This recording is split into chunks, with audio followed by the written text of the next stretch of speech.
Alors bonjour à tous, comme je disais, vous êtes tous bien disciplinés ce matin, c'est pas poil, tout le monde démarre bien. Alors avant d'introduire de démarrer notre temps de culte, je vais proposer quelques lectures. Voilà. Colossiens chapitre 1, versets 13 à 20.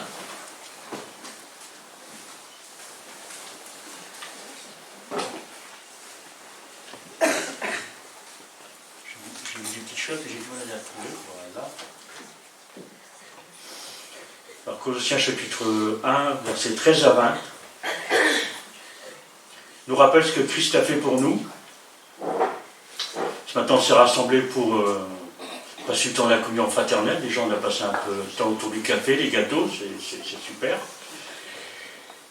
Mais on est là pour être en communion avec le Seigneur Jésus aussi, et surtout, il lui apporter notre louange, notre adoration, pour ce qu'il a fait pour chacun d'entre nous. Et aussi en Église. Il nous a rachetés au pouvoir des ténèbres. Il nous a fait passer dans le royaume de son Fils bien-aimé, donc Dieu, bien sûr. Étant unis à lui, nous sommes délivrés quand nous avons reçu le pardon des péchés. Ce Fils, il est l'image du Dieu que nul ne voit. Il est le premier-né de toute la création. Car c'est en lui qu'ont été créées toutes choses, dans les cieux comme sur la terre, les visibles, les invisibles, les trônes, les seigneuries, les autorités, les puissances. Oui, par lui et pour lui, tout a été créé. La primauté de Christ. Il est lui-même bien avant toute chose, et tout subsiste en lui. Il est lui-même la tête de son corps, qui est l'Église. Nous. Ce Fils est le commencement, le premier-né de tous ceux qui sont morts, afin que dans toute chose, il est le premier rang. Car c'est en lui que Dieu a désiré que toute plénitude ait sa demeure, et c'est par lui qu'il a voulu réconcilier avec lui-même l'univers tout entier, ce qui est sur la terre et ce qui est au ciel, en instaurant la paix par le sang que son Fils a versé sur la croix. Alors je vous laisse méditer ça toute votre vie. Et je vais vous... Le psaume 111, aussi ensemble. Voilà. Alors le titre du psaume dans ma Bible, c'est il a fait des merveilles. Alors comme il a fait des merveilles par rapport à tout ce que nous avons lu dans Colossiens, louez tous l'Éternel. Le psalmiste dit, je mettrai tout mon cœur à louer l'Éternel. Je mettrai tout mon cœur à louer l'Éternel dans l'assemblée, dans le conseil des justes, ce matin.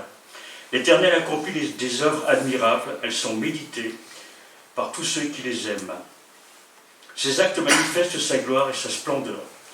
Pour toute éternité subsiste sa justice. Il veut qu'on se souvienne de toutes ses merveilles. Oui, l'Éternel est bon. Et il fait grâce. Il pourvoit aux besoins de ceux qui le révèrent. Il se souvient toujours de son alliance. Alors ce matin, il n'y a aucun doute sur l'amour de Dieu pour chacun d'entre nous. Il se souvient toujours de son alliance. Et on va le rappeler ce matin, l'alliance qu'il a faite avec nous par la scène. Il a manifesté sa puissance à son peuple en agissant pour lui, quand il lui a donné le pays d'autres peuples. Tout ce qu'il fait témoigne qu'il est fidèle et juste. Tous ses commandements sont dignes de confiance. Ils sont bien établis pour toute l'éternité, fondés sur la justice et la fidélité. Il envoie le salut pour délivrer son peuple. Il conclut avec lui une alliance éternelle. C'est un Dieu saint et redoutable. Jésus, ce n'est pas le petit copain. C'est un Dieu saint et redoutable.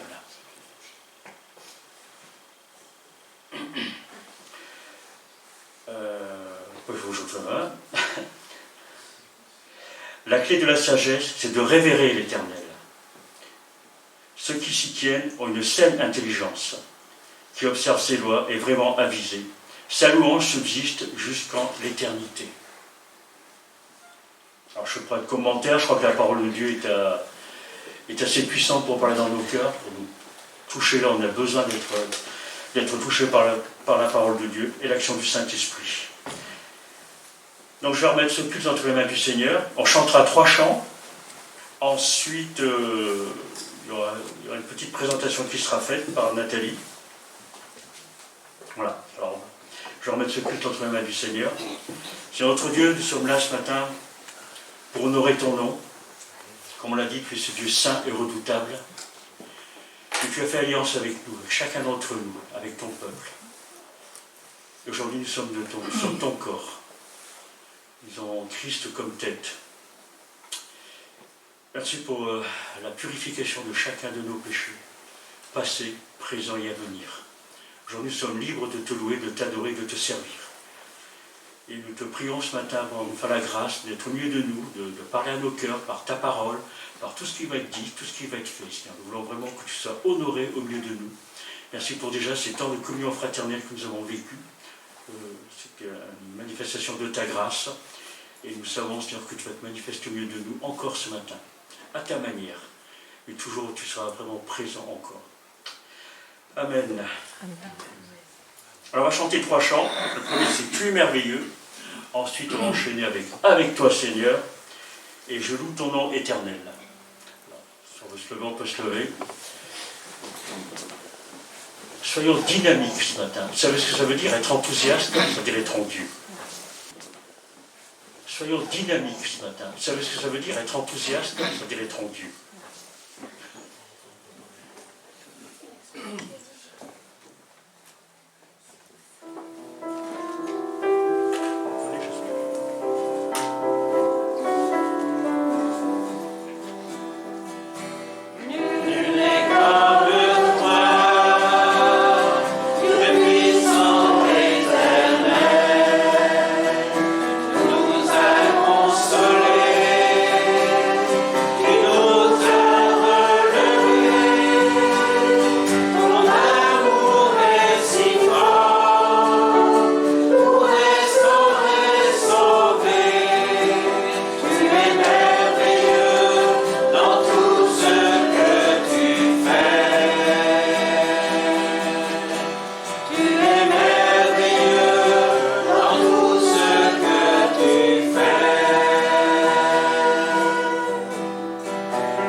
C'était Léopold qui devait faire les chants. Donc, il est pas, c'est moi qui, si vous attendiez à le voir, bon, c'est moi qui le remplace. Donc les chants ont été préparés par Léopold. Donc voilà, je dis pas. Qui a, entre autres, le Covid. C'est ça? Ok, d'accord. Il disait qu'il était très enrhumé hier, donc c'est ça. D'accord. Ok, donc. Alors on va continuer avec le chant « Avec toi Seigneur ». Tous ensemble, je suis joyeux, sûr de ton amour. Et sûr de l'amour de Dieu? Question. On peut dire oui comme ça, parce qu'on occulte ce matin, mais est-ce que demain on pourra dire la même chose en se levant?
Je loue ton nom éternel. Voilà.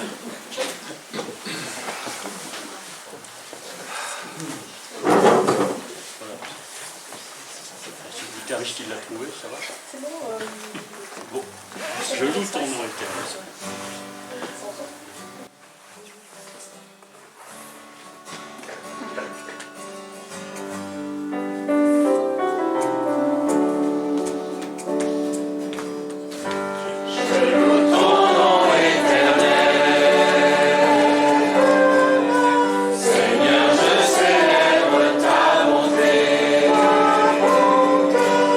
Quelle joie tu vis en moi.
feuilles ce matin.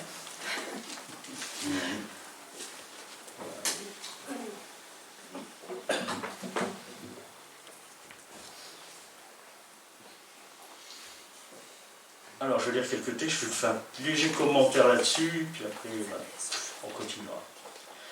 Alors, c'est Romains chapitre 12. Alors, je vais reprendre toutes mes notes. Voilà.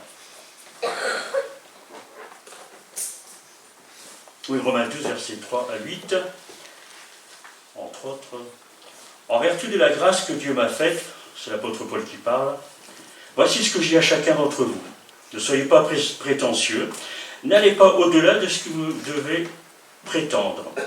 Tendez au contraire à une sage appréciation de vous-même. Chacun selon la part que Dieu lui a donnée dans son œuvre, régie par la foi. Chacun de nous a dans un seul corps de nombreux organes, mais ces organes n'ont pas la même fonction. De même, alors que nous sommes nombreux, nous formons un seul corps. Par notre union avec le Christ, et nous sommes tous et chacun pour sa part membres les uns des autres.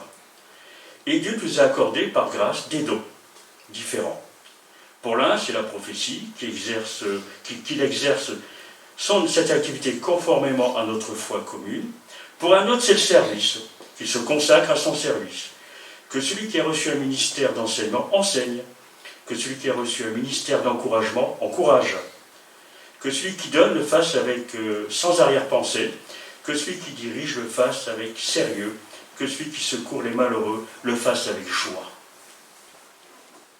Alors dans notre Église, nous avons tous des dons différents les uns des autres. C'est ce qui permet de faire fonctionner le corps de Christ, ici à Petite-Sainte. Et donc nous avons un groupe qui s'appelle le groupe Communion Fraternelle. Donc Nathalie, oulala, va nous en entretenir.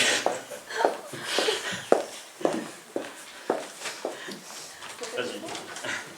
Merci. Alors, comme on vous avait annoncé lors de la réunion de rentrée du 11 septembre, nous allons vous présenter les activités différentes de l'Église. Et donc aujourd'hui, je voudrais vous présenter le groupe Communion Fraternelle. Donc moi, je pense que la communion fraternelle, c'est très important. Il n'y a qu'à voir les 2 années de Covid que nous avons passées, combien ces moments, pour la plupart, nous manquaient. Et nous sommes heureux, je trouve, après ces 2 années, d'avoir pu reprendre cette année les moments de communion fraternelle. Donc le groupe a plusieurs pôles. D'abord l'organisation des repas, les agapes, les grillades, le repas de Noël, enfin tout ce qui peut être repas. Les cafés cultes qui ont lieu comme ce matin, le premier dimanche de chaque mois, sauf quand le planning ne le permet pas. Les randonnées que nous faisons 1 ou 2 fois par an, qui sont organisées par Corinne. Et l'hébergement des visiteurs, quand nous avons des visiteurs de passage.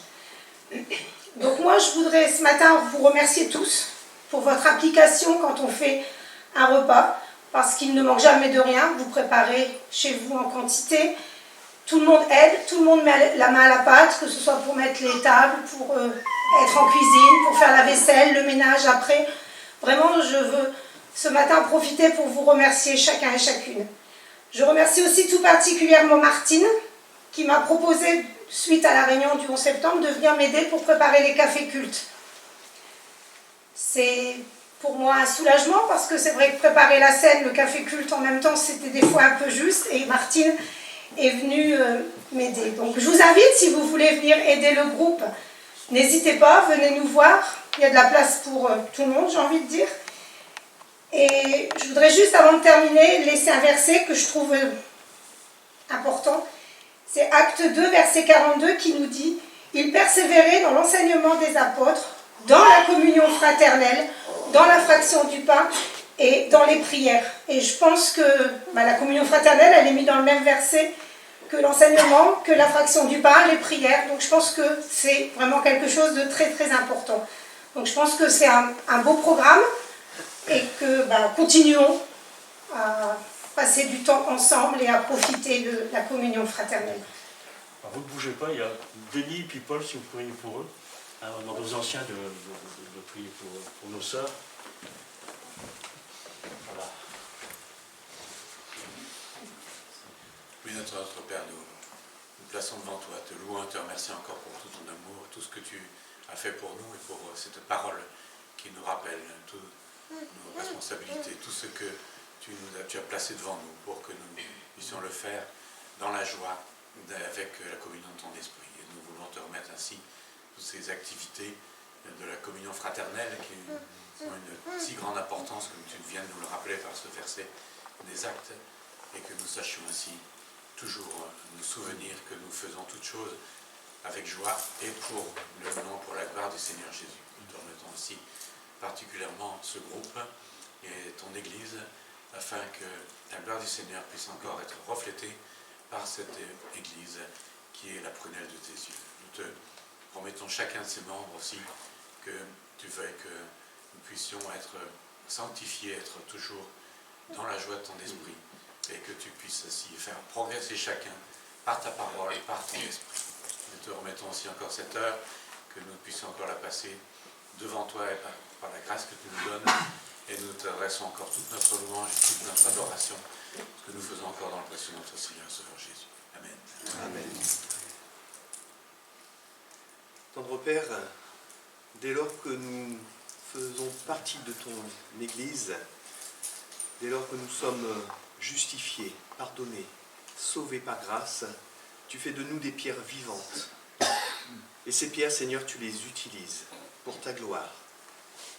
Et c'est vrai que même dans ce service, les uns pour les autres, eh bien, tu te glorifies. Parce que ce service se fait dans l'humilité et dans l'amour.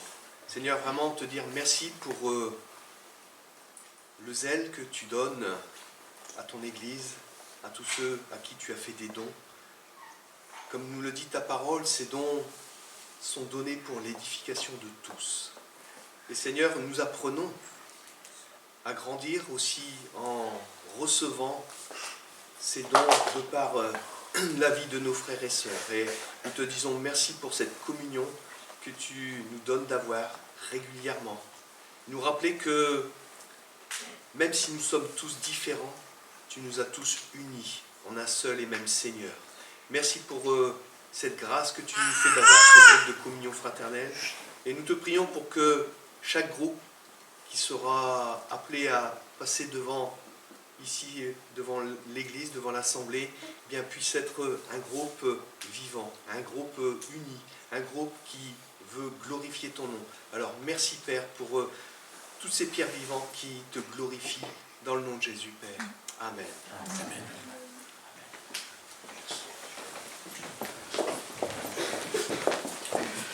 Bien, merci Seigneur pour ces bonnes choses que nous vivons. Bon, je ne vais pas faire trop long. Je vais toujours dans le même état d'esprit, de communion fraternelle. Nous allons partager le pain et le vin ensemble ce matin. On dit c'est Francis. Voilà. Francis s'approcher, nous conduire dans ce moment de partage du pain.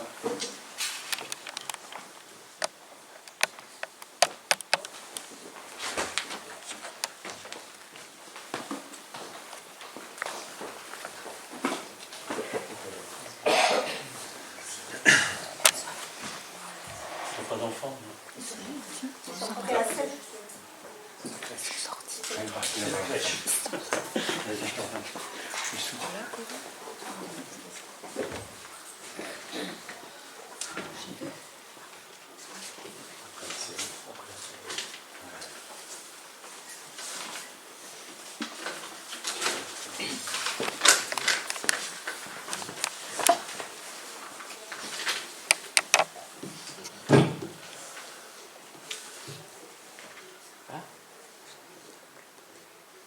On est le deuxième dimanche de l'Avent.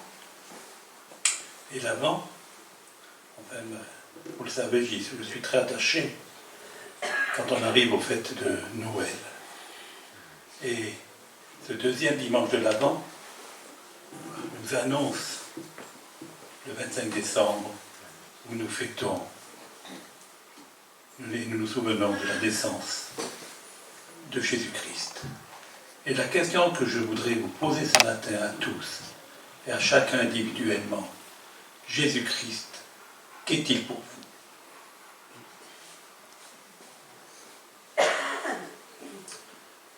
qu'est-ce que Jésus-Christ représente.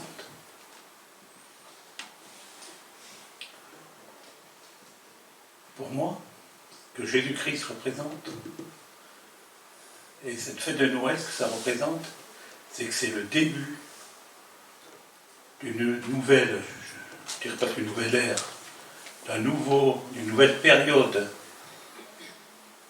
où on ne parle plus du Dieu d'Israël, mais où Dieu, ça a été le Dieu du monde entier, le Dieu de chaque être humain, le Dieu qui s'est révélé à nous et qui nous permet d'accéder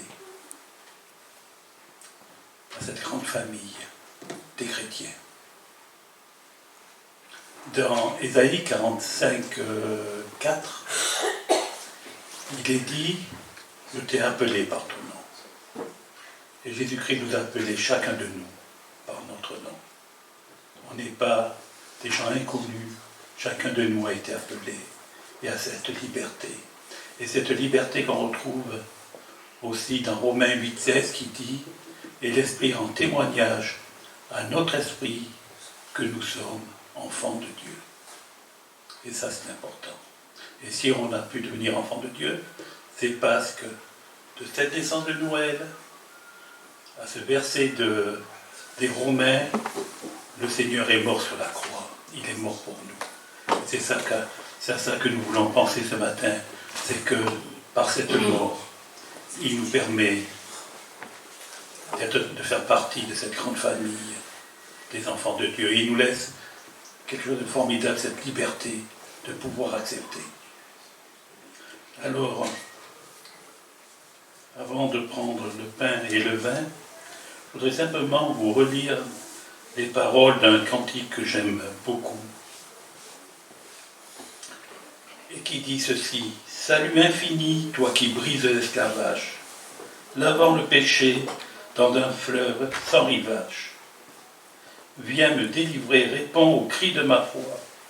Ô viens, onde puissante, viens et coule sur moi. J'attends ton secours, car je suis que faiblesse, et tous mes forfaits viennent m'accabler sans cesse. En vain sont mes pleurs, si je ne regarde à toi. Ô viens, onde puissante, viens et coule sur moi. Mon cœur inquiet, sans force et sans espérance, jamais de paix je ne peux goûter, mais je viens à toi, je me couvre sous ta loi. Ô viande puissante, viens et coule sur moi.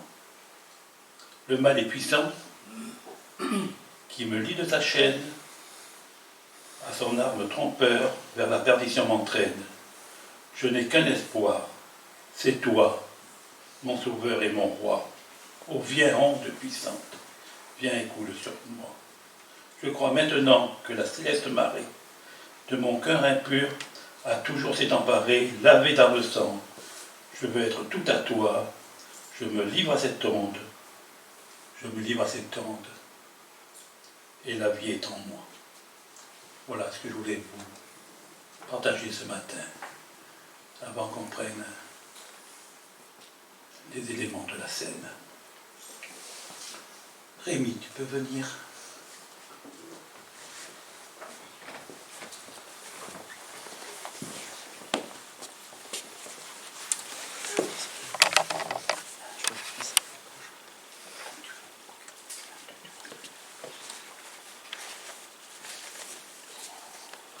Tu peux prier pour le... Ouais, super.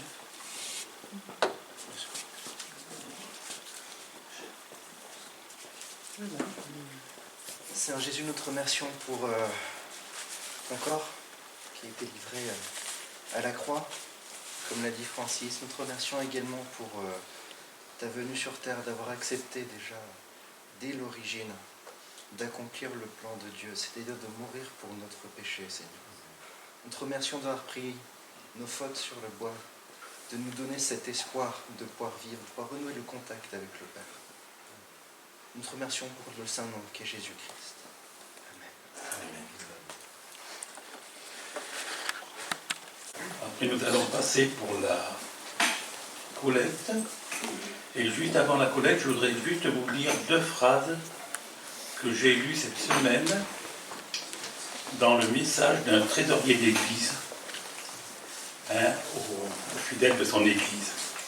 Et dans cette lettre où il avait repris les béatitudes, il arrive à un moment donné, il écrit ceci: heureux êtes-vous si par vos dons vous soutenez cette église et que vous la trouvez présente lorsque vous en avez besoin. Ce sont les fidèles, par leur libre don, qui procurent à l'église d'accomplir sa mission. Heureux êtes-vous si vous soutenez l'église. On va passer pour la collecte.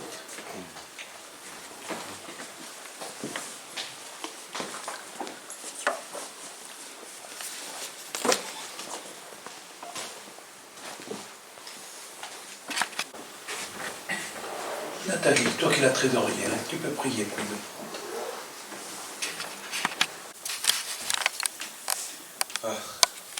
Bien le bonjour à tous.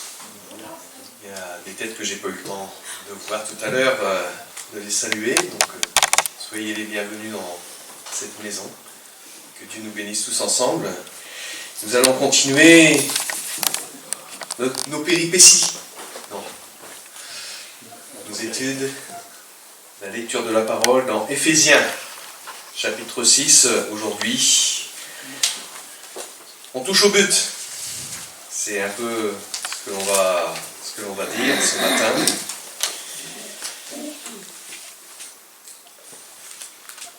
On pourrait presque,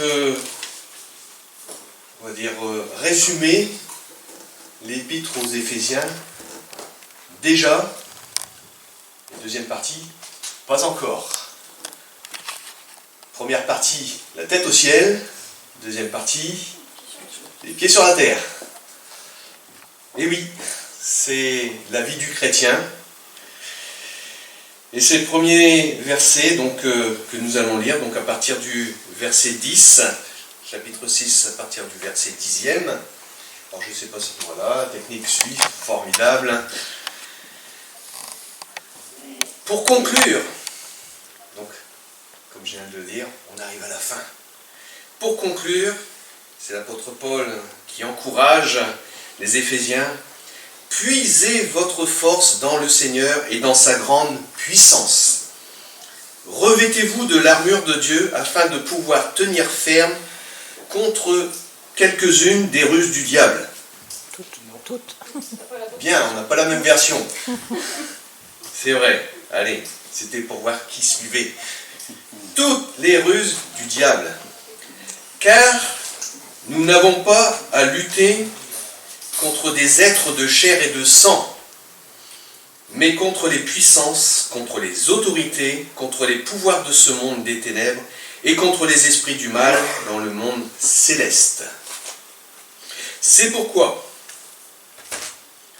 endossez l'armure que Dieu donne afin de pouvoir résister aux mauvais jours et tenir jusqu'au bout après avoir fait tout ce qui était possible.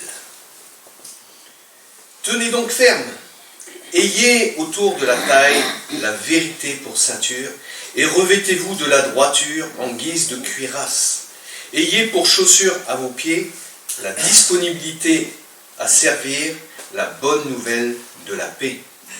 En toutes circonstances, saisissez-vous de la foi comme d'un bouclier, avec lequel vous pourrez éteindre toutes les flèches enflammées du diable.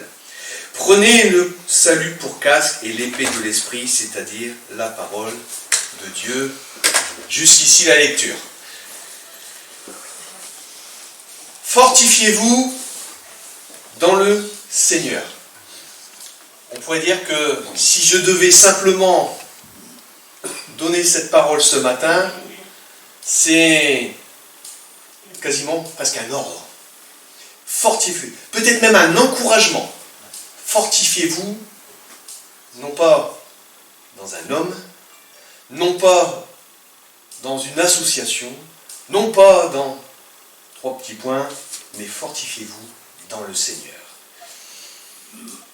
Toutes les armes de Dieu pour nous, le véritable combat de la foi, eh bien, Dieu nous donne une armure qui est suffisantes. Toutes les armes de Dieu, parce que ces armes, elles ont un but, elles ont une utilité pour combattre le bon combat de la foi. Combattre, ce n'est pas retrousser ses manches physiquement, c'est bientôt, et plus souvent, parfois, savoir aussi mettre les genoux à terre devant Dieu. Combattre le combat de la foi, et ça c'est, je laisse le soin à Marc pour dimanche prochain, la prière. Donc je referme cette parenthèse. Fortifiez-vous dans le Seigneur et par sa force toute puissante. En premier, nous avons besoin de la force de Christ et de l'armure de Dieu. Mais aussi, nous avons besoin de connaître qui sont nos vrais ennemis.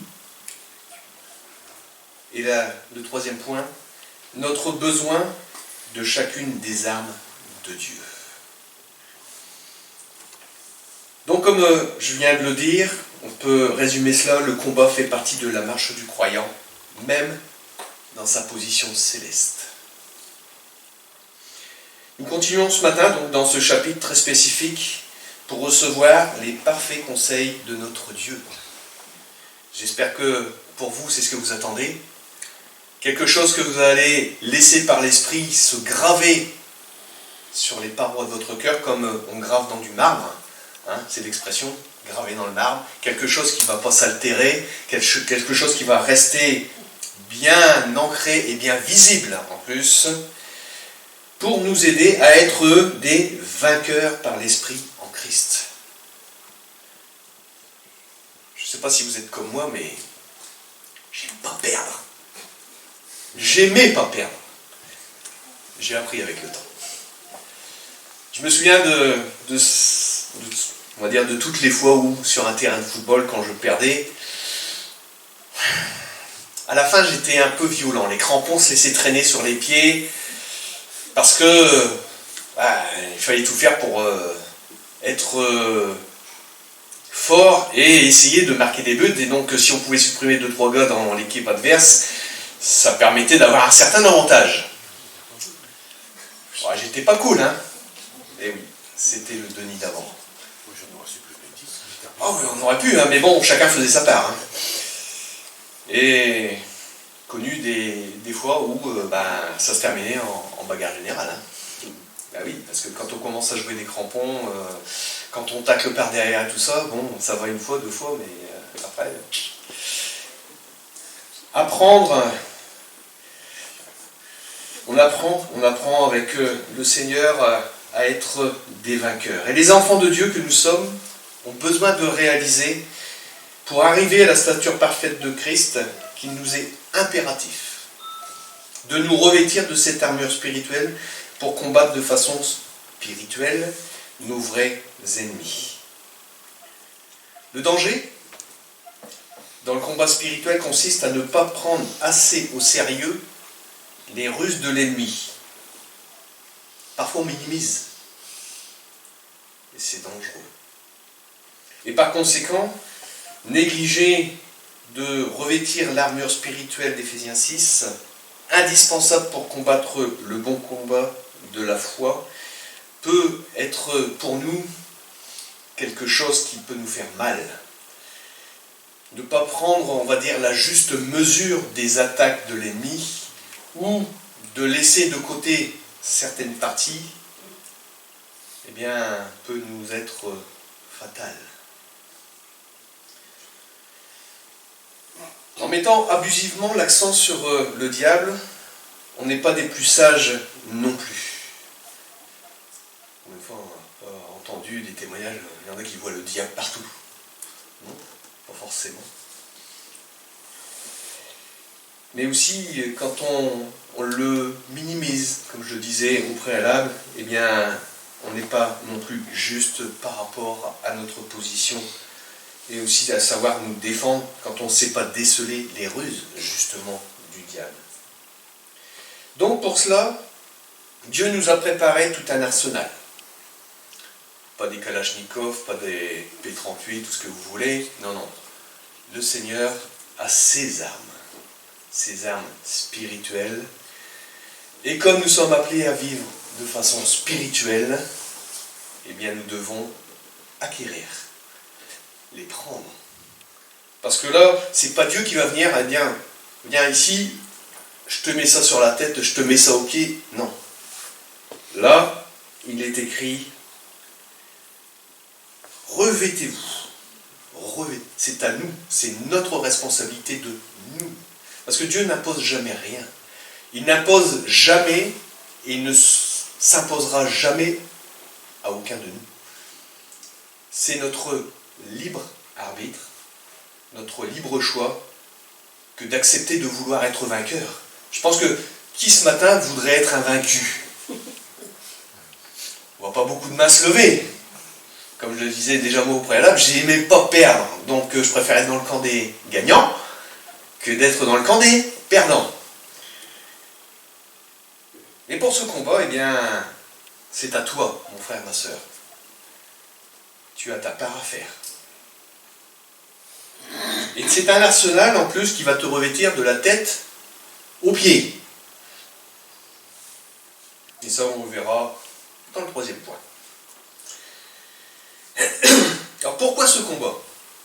Pourquoi sommes-nous appelés à combattre? Tout simplement parce que Satan veut entraîner avec lui dans sa chute un maximum d'êtres humains. Et c'est seulement en Christ que nous, chrétiens, nous pouvons être victorieux. Cette expression « en Christ » apparaît pas moins de 160 fois dans les écrits de l'apôtre Paul. Comme quoi il y a... Je ne cesse de vous rappeler, comme il le dit dans un autre passage, et rien que 36 fois dans l'épître aux Éphésiens. Notre position spirituelle ne peut être qu'en Christ. Ça, c'est déjà une grande vérité. Elle signifie d'abord que le chrétien jouit d'une communion personnelle avec son Sauveur et ensuite qu'il possède un glorieux héritage que le diable veut à tout prix nous ravir. Quel est donc cet héritage qui nous permet de glorifier Dieu ici-bas et de résister victorieusement aux attaques de Satan? Je vais vous en lire quelques-unes. En Christ, Éphésiens 3, nous sommes bénis de nombreuses bénédictions spirituelles. Je continue. En Christ, nous sommes aimés. En Christ, nous sommes pardonnés. En Christ, nous sommes délivrés de la domination de Satan. En Christ, nous sommes au bénéfice de sa sagesse. En Christ, nous avons été enrichis. En Christ, nous sommes en sécurité. En Christ, nous avons reçu une nouvelle vie. En Christ, nous sommes ressuscités avec lui. En Christ, nous sommes assis avec lui dans les lieux célestes. Et c'est pas fini. En Christ, nous sommes les objets de sa grâce. En Christ, Éphésiens 2:8, nous sommes son chef-d'œuvre. Waouh! J'ai l'impression que le niveau, c'est quelque chose d'atteignable. Nous sommes son chef-d'œuvre. En Christ, nous sommes sauvés pour pratiquer de bonnes œuvres. En Christ, nous sommes membres de la famille de Dieu. Et pour finir, en Christ, nous sommes l'habitation de Dieu par son esprit. Waouh! Tout ça, rien que pour nous.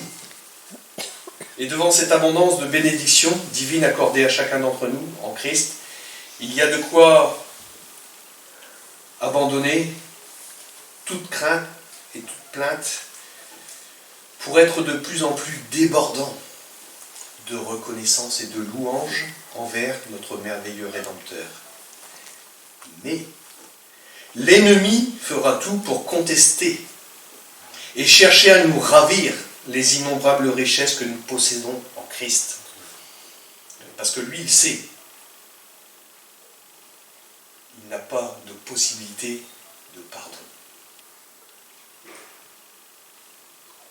Et oui, voilà pourquoi Dieu nous a préparé une armure invincible. Je pense que si vous vous posiez encore la question ce matin de savoir si l'armure de Dieu était faillible, la réponse elle est là. Si tu revêts pleinement l'armure de Dieu, tu es vainqueur.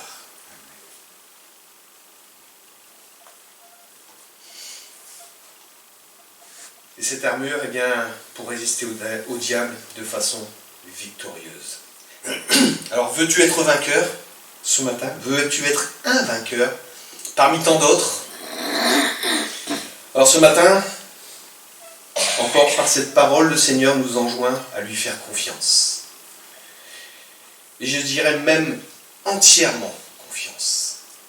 Parfois on peut donner une confiance, mais qui peut être toute relative.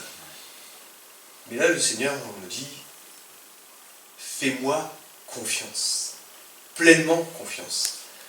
Si Dieu te dit ça en Jésus-Christ, c'est que c'est le oui et amen.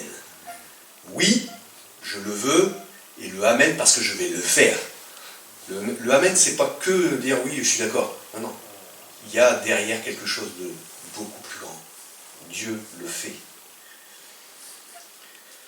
Alors, parfois, eh bien, nous pensons que nous pouvons nous en sortir seuls dans nos situations. Ça m'est déjà arrivé. Parce que justement, quand on essaye de se sortir seul de situations difficiles, stressantes, blessantes, eh bien, nous faisons fausse route. Et nous ramenons, malheureusement, par cet état de fait, la parole de Jésus, sans moi, vous ne pouvez rien faire, à une simple parole d'homme sans puissance pour nous. Quand on essaye de s'en sortir par soi-même, eh bien, c'est comme si on mettait le Seigneur dans sa poche et puis le mouchoir au-dessus pour se dire, je vais m'en sortir, t'inquiète. Aïe, erreur fatale. L'apôtre Paul, inspiré par l'Esprit, par cette image qui était l'armure du soldat de son temps et la vérité spirituelle dont chaque chrétien a besoin pour combattre le bon combat de la foi. Mais au fait, qui sont nos vrais ennemis? Alors sur ce point, l'apôtre Paul est on ne peut plus clair. Premièrement, nous n'avons pas à lutter contre la chair et le sang, c'est-à-dire contre du physique. Boum, boum, boum. Vous voyez ce que je veux dire? Nous ne sommes pas une congrégation qui doit être fratricide. Nous sommes appelés à nous aimer les uns les autres, à prier les uns pour les autres, et non pas à nous juger ou à nous condamner, ou à...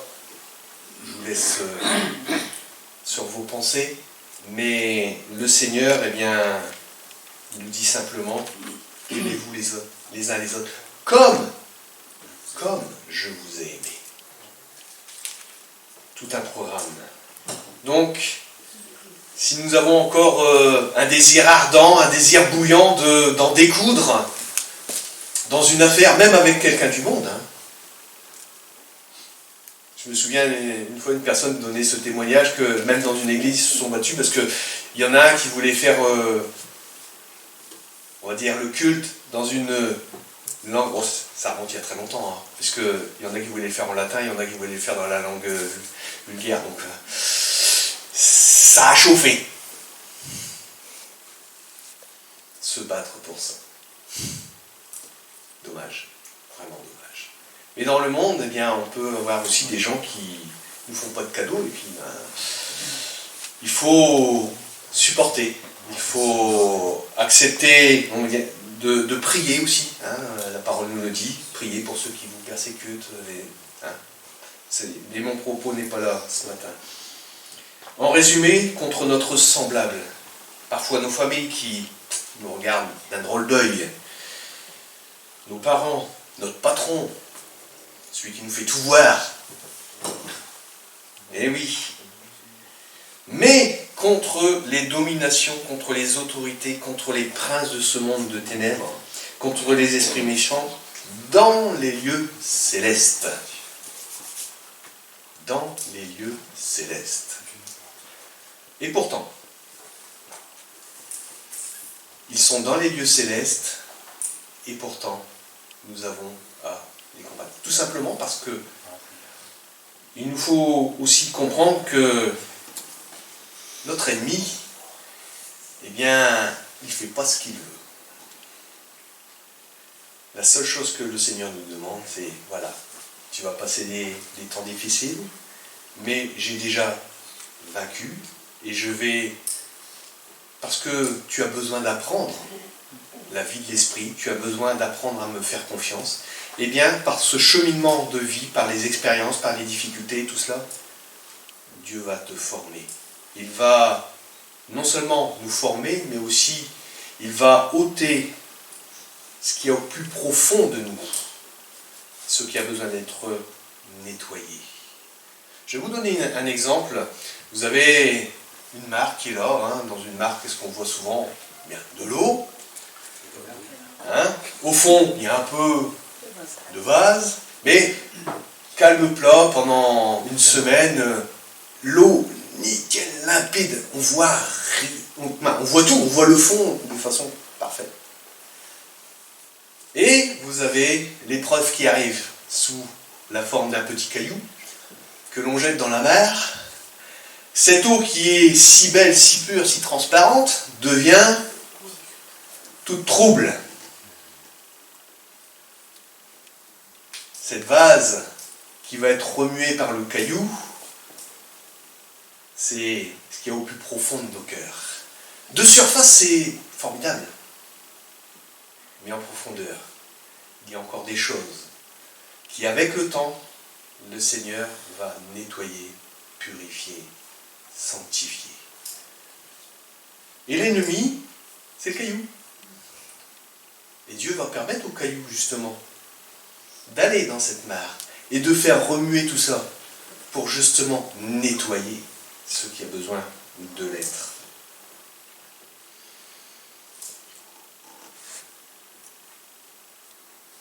L'apôtre Paul dit aussi que nous avons à renverser des forteresses. Alors les forteresses, je ne sais pas s'il y en a encore beaucoup, mais pour la plupart de ces forteresses que nous avons en France, elles sont souvent des hébétudes ou éventuellement servent de lieu de passage pour visiter, ça devient des musées ou autre. Hein. Bon, vous avez les forteresses Vauban par exemple, hein. Les fortifications, il y a peut-être dans certains châteaux encore en France quelques forteresses qui tiennent debout. Mais qu'est-ce qu'une forteresse? C'est une position à laquelle on tient particulièrement, un lieu de retranchement pour combattre. Et ça, nous avons à le combattre. Parce que dans ce monde, il y a des forteresses qui se dressent devant nous. Des forteresses qui sont très particulières, qui sont souvent des raisonnements humains. On parle souvent de la raison, on est dans le temps de la raison, qui s'élève contre la connaissance de Dieu. Surtout à l'heure actuelle, le créationnisme, on essaye de le mettre de côté pour, tout ce qui est Dieu, on oublie, nous sommes des dieux. C'est un peu ce que l'on trouve depuis ces raisonnements humains qui veulent faire que depuis le temps des Lumières, l'humanisme, eh bien, les hommes sont devenus assez sages pour se passer de Dieu.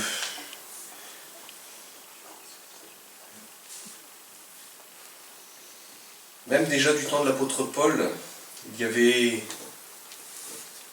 des gens qui se pensaient sages et qui regardaient l'apôtre Paul comme quelque part un peu un fou, parce que c'est bizarre, ils n'avaient qu'un Dieu. Eux, ils en avaient un panthéon complet, mais lui, il n'en avait qu'un. Et en plus, il n'était même pas capable de le définir physiquement par une image, alors que eux, ils avaient le dieu, le dieu de la porte, le dieu de ceci, hein, souvent chez les Grecs c'était comme ça, il y avait des dieux partout, et il y a ce Dieu inconnu, que malheureusement ils ne connaissaient pas. Ce Dieu inconnu qui est là, et qui est le vrai et seul Dieu. Actuellement, on entend beaucoup parler, et de plus en plus, du transhumanisme. On essaye d'ériger cela dans le monde comme étant quelque chose qui se fera. C'est quoi? L'homme amélioré. Parce que, tel que Dieu nous a fait, non. Il a besoin d'être amélioré, l'homme. Bien sûr.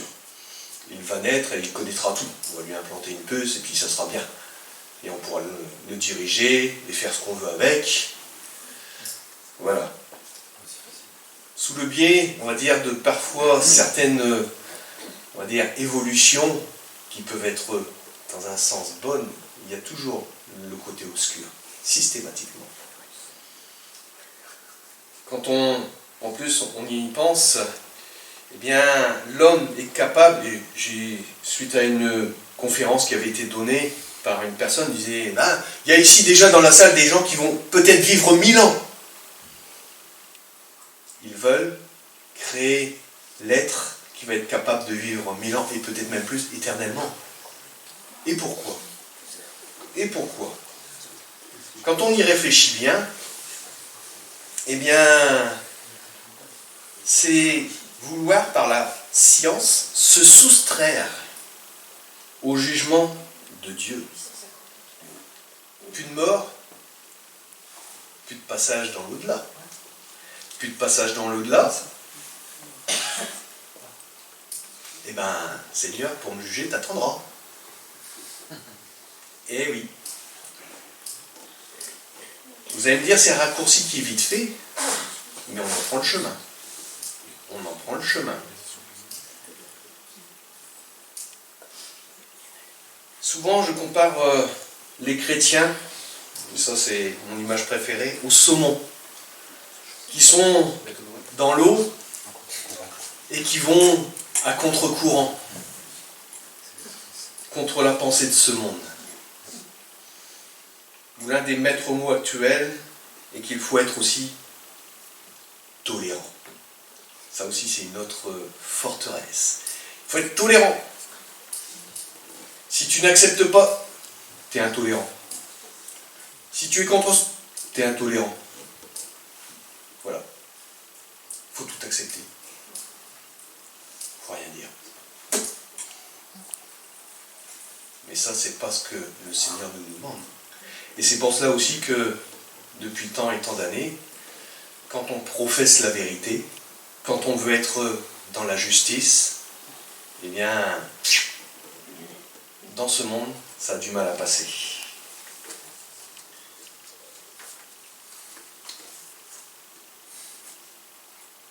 Mais grâce soit rendue à Dieu parce qu'il a pourvu contre ses ennemis. Parce qu'il nous a donné une armure qui est déjà toute prête. Et comme j'ai dit au départ, nous avons, nous, la responsabilité de nous en revêtir. Alors cette double injonction de l'apôtre Paul nous arrive dans cette épître comme un son de trompette. Vous savez, quand vous avez un camp qui est endormi, coup de trompette, tout le monde se lève, allez, au combat. Mais pour aller au combat, on ne prend pas que le fusil, on ne prend pas que son épée. On met sur nous des choses qui vont nous protéger. N'oublions pas, frères et sœurs, que le combat fait partie intégrante de notre vie, comme j'ai dit, donc être démunis d'une ou plusieurs parties de l'armure que Dieu nous offre nous rend atteignables et vulnérables. Alors, regardons ensemble chacune des pièces de cette armure. Chacune se rapporte à ce qui est pratique. Et bien que toutes soient nécessaires à chaque partie de notre lutte, bien sûr. Cependant, chacune a une application particulière. On aurait pu simplement avoir l'épée de l'esprit. Pourquoi pas? On aurait pu simplement avoir le casque du salut. Je suis sauvé, rien ne peut m'atteindre. J'ai le casque du salut. Et non. Ainsi, la première des parties, c'est la ceinture. À savoir, la vérité. À rapport à nous-mêmes. La vérité est le maintien de notre conscience devant Dieu. Il y a d'autres passages, bon, je ne voulais pas les prendre parce qu'ils sont un peu plus explicites, mais mettre la vérité à ses reins, c'est prendre de la force, être stable. La ceinture au combat était nécessaire. Être dans la vérité. Est-ce que tu es dans la vérité? Est-ce que tu parles avec la vérité? Ça, c'est déjà un des premiers points qui est fondamental. Parce que Jésus est la vérité. Il l'a dit. Je suis le chemin, la vérité, la vie. La seconde est la cuirasse, qui symbolise la justice. La justice, oui, je suis juste, mais la justice, mais par rapport à quoi? Par rapport aux autres. Quand on est juste dans ce monde, il y a une différence. Ça ne peut que se voir. Parce qu'il y a un tel décalage entre notre façon d'être, notre façon de penser, notre façon d'agir. Si nous agissons justement, avec justice, croyez-moi, ça va se voir. Ça va se voir. Et donc, je disais, la cuirasse de la justice, conduite pratique envers les autres, agir avec justice dans l'amour.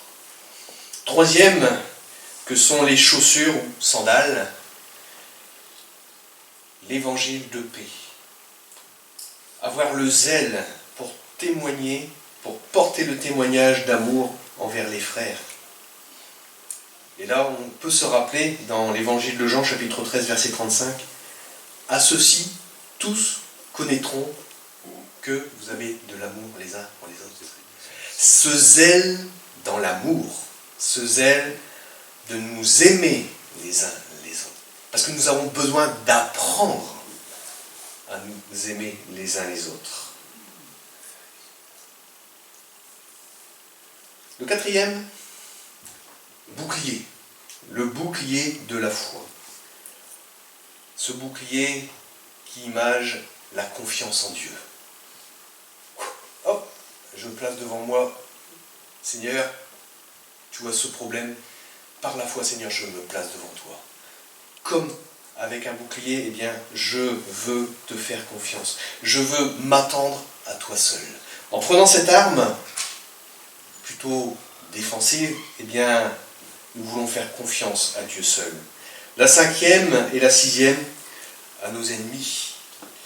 Le casque, qui est nécessaire pour nous défendre contre eux, et l'épée, ce par quoi ils sont vaincus. Comme Jésus a pu le faire en disant, dans le désert, il est écrit. Par 3 fois, l'ennemi est venu pour le déstabiliser, pour le faire chuter, pour nous empêcher d'être sauvés. Mais il a raté. Il a essayé, mais Jésus a dit, il est écrit. La parole est suffisante. Suffisante pour empêcher que l'œuvre du diable se fasse dans nos vies. Et parfois, eh bien, quand nous sommes faillibles, parce que nous sommes tous différents et nous avons tous, et ça nous le savons, des points de faiblesse, eh bien nous avons besoin justement par la parole de Dieu, dire Seigneur, toi, là, tu me dis que sans la sanctification, nul ne verra le Seigneur. Eh bien Seigneur, je veux te présenter ce qu'il y a là dans mon cœur devant ta parole. Tu me dis que si je te demande pardon parce que j'ai failli, je me suis énervé, voilà. Il y a tellement de choses qui peuvent nous freiner, mais c'est tout simplement des attaques que Dieu permet de faire par l'ennemi, parce que, comme il y a un autre passage qui le dit, il fait la plaie et il l'abandonne. Ça serait plus juste de dire il fait faire la plaie, parce que c'est pas lui. Par lui, par sa main. Il fait faire la plaie par ceux qui sont, entre guillemets, soumis, parce qu'ils n'ont pas d'autre choix. Dieu est souverain sur tout, toute autorité, toute puissance. Rien ne peut être en opposition à sa volonté. Rien. Si on pense que Dieu a un opposant, on se trompe. Celui qui est, entre guillemets, ce faux opposant, c'est le diable et ses anges, qu'il a entraîné avec lui dans sa chute parce qu'il les a séduits. Alors chacune des pièces de l'armure nous est évidemment nécessaire. Dès le commencement de notre course, et là je parle aux jeunes, dès le commencement de votre marche avec le Seigneur, c'est nécessaire. Et en particulier, quant à celle qui est nommée la dernière, la parole de Dieu, il est clair que le chrétien doit en être muni dès ses premiers pas. Nous devons apprendre, lire. C'est vrai que beaucoup d'hommes, même dans ce monde, ont lu la Bible et ne se sont pas forcément convertis, n'ont pas forcément compris le message de Dieu. Il leur manquait l'éclairage par l'esprit, parce que quand on lit un livre, nous, quand on lit la parole de Dieu, nous sommes poussés de le faire parce que le Saint-Esprit nous demande de « Allez, va te nourrir ». Il y a des promesses, il y a des pépites, il y a tellement de choses qui sont pour toi, même si parfois on ne comprend pas tout. Qui peut dire ce matin « Je peux expliquer tout de la parole de Dieu » ? Personne. Elle est tellement profonde. Et le mot profond encore, il est assez petit, je trouve. Ta parole est une lampe à mes pieds, une lumière sur mon sentier. Tu es sur le sentier de la vie, mon frère, ma sœur, jeune, tu as besoin d'avoir la parole de Dieu en toi. En conclusion, un seul endroit pour puiser nos forces spirituelles, en Christ. En Christ. Je peux simplement arrêter là. Christ seul nous rendra capables d'affronter les redoutables ennemis invisibles. Mais il les a déjà vaincus, puisqu'il a dit tout est accompli. Tout est accompli. Les puissances spirituelles de méchanceté satanique qui nous menacent, eh bien, devant Dieu, elles ne tiennent pas. Si nous savons nous cacher au creux du rocher qu'est Christ, eh bien, les difficultés, c'est vrai, elles seront là. Le Seigneur nous a jamais dit que ça serait dans notre vie un long fleuve tranquille. Il a simplement promis, je serai avec toi. Je serai avec toi. Alors, Christ, lui, assis dans les lieux célestes, au-dessus de toute principauté, autorité, domination, notre Seigneur est roi. Nous avons un grand Sauveur, un grand Seigneur, mais sois-tu en Christ, pleinement, chaque jour, et en toutes choses. Amen. On va prier ensemble. Seigneur, c'est ta parole qui nous encourage, qui nous fortifie, et aussi qui nous enjoint de prendre toutes les armes de Dieu, toutes celles que tu as préparées pour que nous soyons vainqueurs. Merci Père de ce que tu as tout préparé. Et même dans nos vies, tu connais déjà les moindres secondes. Tu connais les moindres attaques, les moindres défaillances. Tu connais toutes ces choses. Ce que tu nous demandes, Seigneur, ce matin, c'est de venir en toi, prendre ce que tu as préparé pour que nous puissions être des vainqueurs. Seigneur, merci pour ton amour, pour ta grâce et merci pour ta parole. Elle est vérité parce que tu es la vérité. Alors fais du bien à chacun d'entre nous et que cette parole soit esprit et vie dans chacun de nos cœurs. Maintenant et durant toute cette semaine et dans tous les jours que tu nous donneras à chacun de vivre ici-bas sur cette terre. Dans le nom de Jésus, je te dis merci, Père. Amen. Amen. Voilà, Alex, je te laisse de nouveau la place. Merci Denis pour ces précisions et ces encouragements. On va continuer avec les annonces. Voilà, merci la technique. Alors, jeudi à 20h, à l'église par Google 8. Étude biblique. On continue sur Éphésiens. Alors, venez nombreux. Sinon, connectez-vous aussi. Alors, samedi 10 décembre, 18h à confirmer. Groupe de jeunes.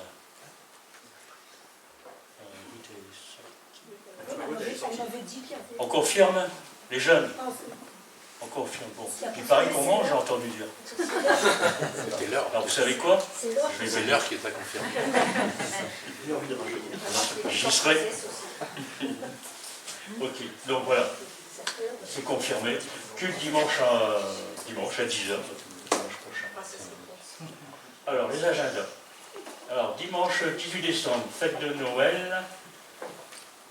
C'est ça, culte, pardon. Alors, je vais lire ce qui est écrit, ce sera plus simple, sinon ça va être confus. Culte à 10h, suivi d'un repas, fête de Noël à 14h30. Ça va? Alors, pour la fête de Noël, il y aura une petite... voilà. Il y a Nathalie qui va venir vous expliquer. Vas-y. Je vais vous expliquer comment va se passer le repas. Donc, on voudrait faire un apéro festif. Donc, si vous pouvez amener des petites choses festives pour l'apéro avec des jus de fruits, des limonades, des choses voilà, un peu originales, qui fait festif. Le repas derrière sera préparé. On aura un repas chaud préparé par Ruth. Et en dessert, on aura une salade de fruits. Donc, il faudra ramener donc de quoi faire l'apéro, des boissons, du pain.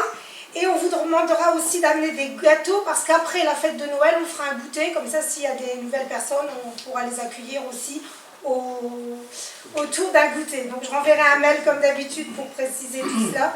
Mais apéro, boisson, pain et goûter. Merci. Ah oui, et tant que j'ai le micro, je voudrais profiter pour dire que, pour ceux qui connaissent, Daniel Hannock est de nouveau à l'hôpital.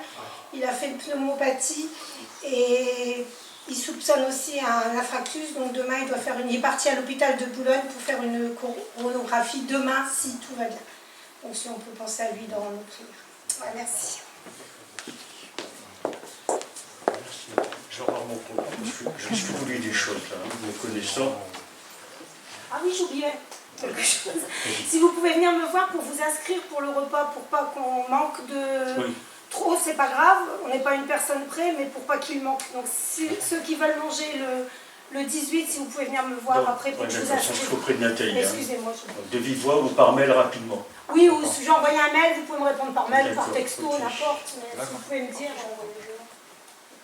On va laisser la place à Brigitte, qui a des choses à nous dire aussi au niveau de... Oui, 2 minutes, mais il faut les dire. Deux choses. Je vous rappelle, pour ceux qui n'étaient pas là, on va chanter avec Nonwen à la maison de retraite de Cassel le samedi prochain, le 10, à 15h45. Donc pour les personnes âgées qui sont là, et je voulais vous demander simplement pour vous puissiez prier pour nous, pour que les personnes soient touchées en fait. Voilà. Et là, je voulais vous dire j'ai proposé un petit cahier d'offres. Alors, voilà comment ça se passe. Il y a la première partie, c'est les personnes qui ont des choses à donner, qui le note ici sur le carnet. Et de l'autre côté, les demandes. Donc ici, par exemple, on a un aspirateur, des ustensiles de cuisine. Et là, il y a quelqu'un qui recherche, je crois que c'est Marc, qui recherche un canapé. C'est ça, Marc? Tu as trouvé tu l'as pas écrit, mais non, c'est moi qui l'ai écrit. Quelqu'un le savait. Ça sert d'exemple. Et que les gens puissent marquer leur nom dessus aussi, bien sûr, pour savoir quelle personne est à contacter pour, voilà, pour les choses qui sont recherchées ou qui sont proposées, qui sont recherchées. Voilà. Merci. C'est un service d'échange mis en place. Voilà. Qu'est-ce qu'il y a encore à dire? Il y a encore des choses? Invitation sur le... Oui, c'est pardon.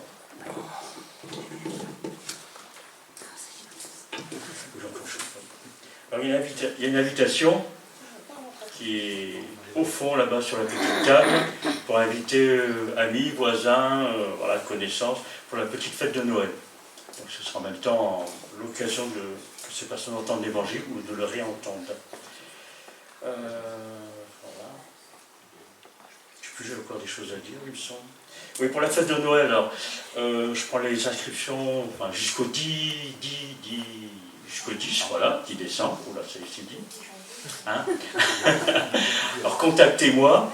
Alors, bon, je vais certainement courir derrière certains, mais bon, je vais peut-être oublier, j'en oubliais. Donc, contactez-moi. Et dans ce que vous allez faire, que j'ai un timing pour organiser. Et puis, voilà, si vous avez envie de passer les premiers, les derniers, voilà. On s'organise un petit peu autour de ça. Donc voilà. Je voulais parler un petit peu aussi d'une chose, préciser une chose. Donc vous me voyez agir dans l'église, intervenir d'une manière ou d'une autre. Donc voilà, c'est parce que depuis quelque temps, je fais fonction d'ancien avec la compagnie de Denis et de Paul. Donc c'est depuis le mois de septembre. Et donc, voilà. Alors, j'avais dit ancien en probation, mais c'est pas le vrai terme. J'ai oublié encore, tu vois. Donc voilà, bon voilà. Je suis en fonction d'ancien pour l'instant avec les frères. En stage d'ancien. Voilà, bon. Alors, stagiaire, on va dire. Voilà, je suis stagiaire. Je suis stagiaire. Les mots qu'on peut comprendre, stagiaire. Et à la prochaine assemblée générale, donc ce sera confirmé ou infirmé. Voilà. Donc c'est en accord bien sûr avec les anciens et l'Église, ce qui est important. Voilà, c'était pour ma part. Donc, plus rien à dire de spécial. Ok. Donc je propose qu'on se lève et puis je demande à Paul de prier pour nous, peut-être pour terminer le culte.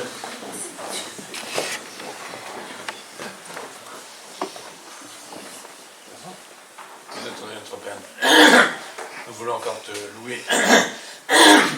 Te louer, te remercier, t'apporter toute notre louange à la fin de cette heure pour tout ce que tu as fait pour nous, pour tout ce que tu nous as encore rappelé et pour ces promesses si merveilleuses que tu as faites et de cet équipement si complet que tu as mis à notre disposition. Que nous sachions en effet toujours le revêtir et savoir nous rappeler que nous l'avons à notre disposition.